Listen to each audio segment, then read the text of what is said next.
आप फांसी दे रहे हैं, लेकिन जजों ने अल्टीमेट फांसी दे दिया, अपने पद से इस्तीफा दे दिया। भाड़ में जाए ऐसा जज की नौकरी जब हम किसी भारतीय को नहीं बचा सकते।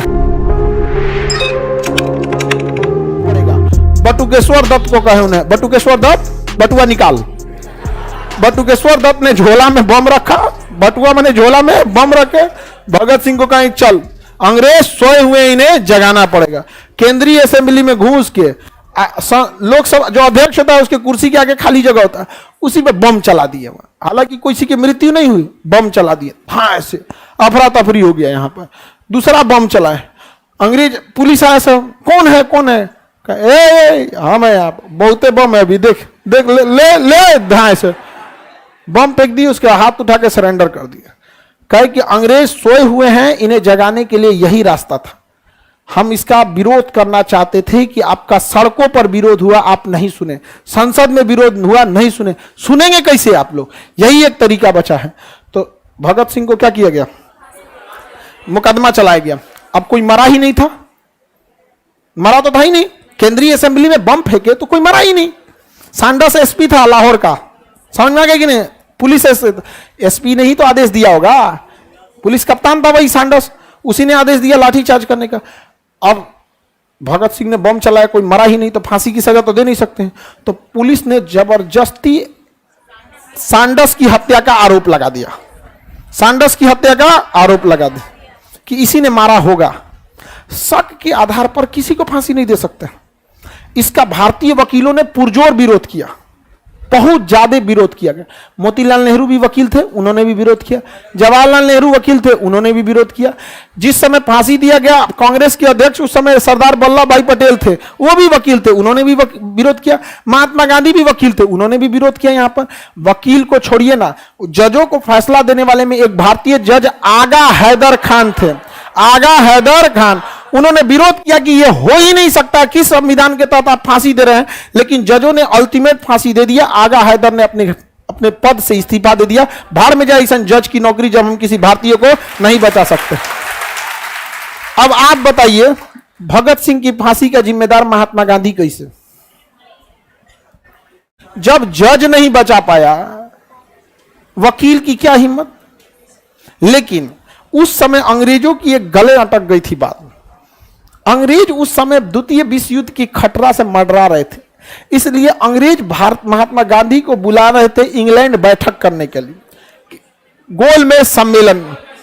और महात्मा गांधी उस समय दांडी मार्च चालू कर दिए थे। अब पूरे भारत में सविनय अवज्ञा आंदोलन फैल गया था।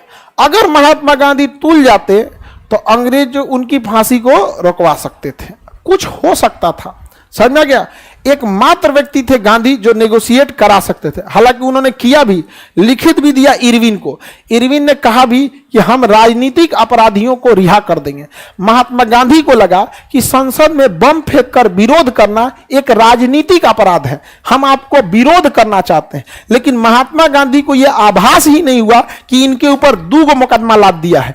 केंद्रीय असेंबली में बम फेंकना राजनीतिक अपराध में, राजनीतिक विरोध, और सैंडर्स की हत्या वो तो आपराधिक हो जाएगा, वो राजनीतिक नहीं हो जाएगा, वो तो आपराधिक हो जाएगा यहाँ पे। और आपराधिक मामले में फांसी दे दिया। यहाँ पे महात्मा गांधी कहा कि इरविन तुमने धोखा दिया, तुमने झूठ बोला, तुमने कहा कि हमने राजनीतिक कैदियों को माफ कर देंगे। तो कहा कि इनके ऊपर 2 मुकदमा है, सैंडर्स की हत्या का भी आरोप।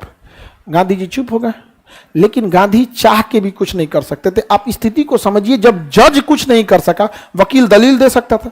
यह अलग बात है कि प्रेशर बना देते गांधी जी ना, तो हो सकता था, प्रेशर बना देते गांधी जी तो हो सकता था। लेकिन फिर गांधी जी का कहना यह था कि हम किस हिसाब से प्रेशर बनाते हैं, हम तो नरम दल के व्यक्ति हैं।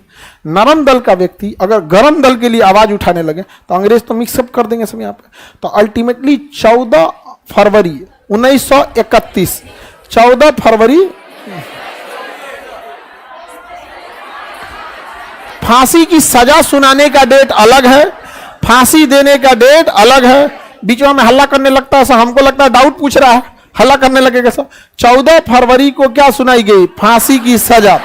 और फांसी दिया गया 23 मार्च को, मतलब लगभग 40 दिन बाद, लगभग 40 दिन बाद।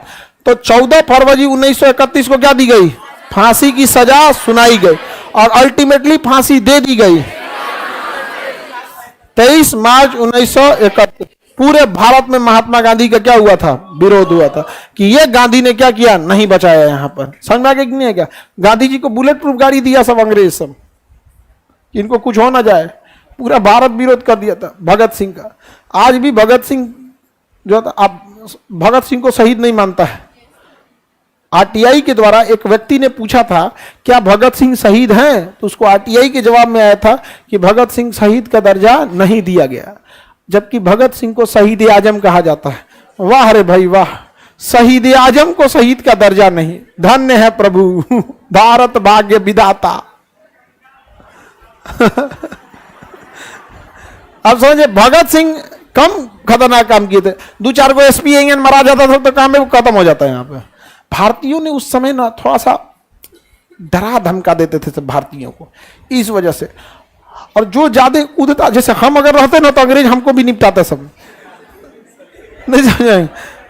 अरे यही भड़काता है मौलवी अहमदुल्ला की तरह, हमको भी क्या करता सब, निपटाता सब।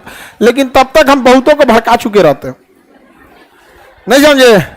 तब तक तो हम बहुत लोग को आग लगा चुके रहते हैं। उस समय हम लोग रहते लोग ना तो ऐसे छोड़े रहते हैं। अंग्रेजों का बाहर निकलना परेशान कर देते।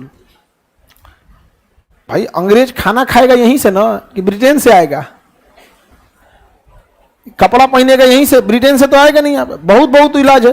कपड़ा यहीं से धोवाता था, जिसके यहाँ धोवाएगा भारतीय धोबी से धुलवाते थे सब कपड़वा को लेके, और जिसको प्लेग हुआ रहेगा उसको 2 बार पहना देगा आदमी, और फिर बढ़िया से प्रेस मार के, सर लॉर्ड इरविन ये आपका और ये आपकी पत्नी का कपड़ा है।